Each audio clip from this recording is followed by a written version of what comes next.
Today my wife and I drove down to Sacramento to attend a funeral for Sheriff's Deputy Mark Stasyuk. There were quite a few speakers who spoke at the funeral.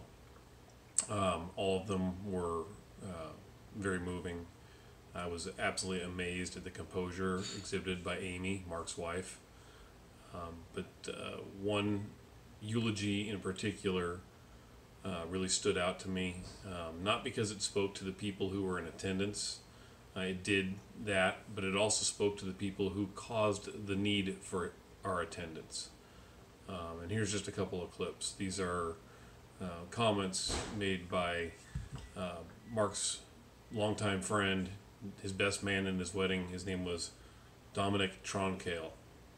So here's a couple of clips that are from his eulogy at Mark's funeral today. I'm just going to use just 3 words. The first word I'd use to describe Mark is tired. Mark loved to sleep. He's the kind of guy who couldn't wait to get out of bed in the morning, only to find himself napping on the couch immediately after. There's even an eyewitness account that was corroborated of Mark snoozing in his patrol car in the parking lot of a station after a long shift. Sorry, buddy. Mark was tired. Mark was tired of the political discourse in this country, and specifically this state, which created and continues to create such unnecessary division.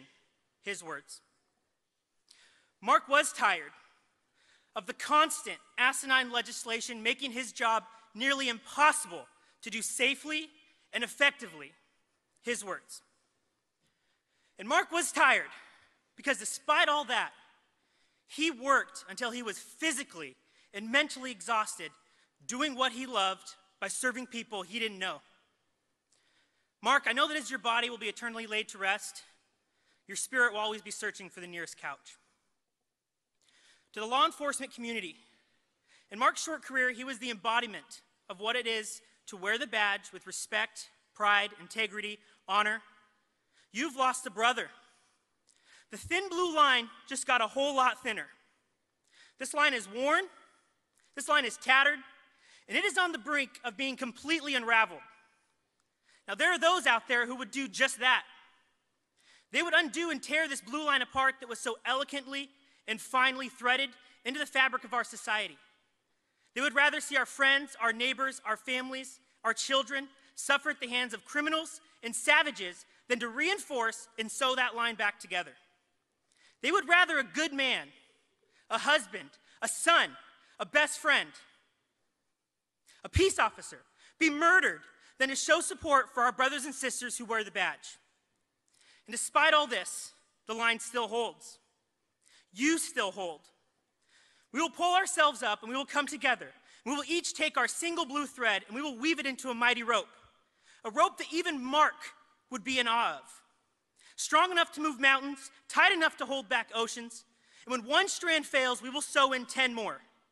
Our thin blue line will be thin no more. It will never fail, it will never give up, and it will never be broken.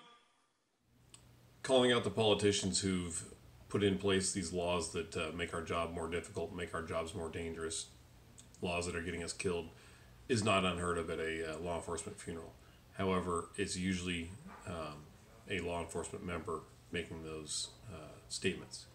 It was kind of encouraging to see that kind of a statement come from a member of the public, someone who's not wearing the badge every day, someone who actually understands some of the dangers that are faced by law enforcement on a daily basis because of these stupid, asinine laws that keep getting forced upon us. Anyway, thank you for your comments, Dominic, and rest in peace, Mark. We've got the watch from here.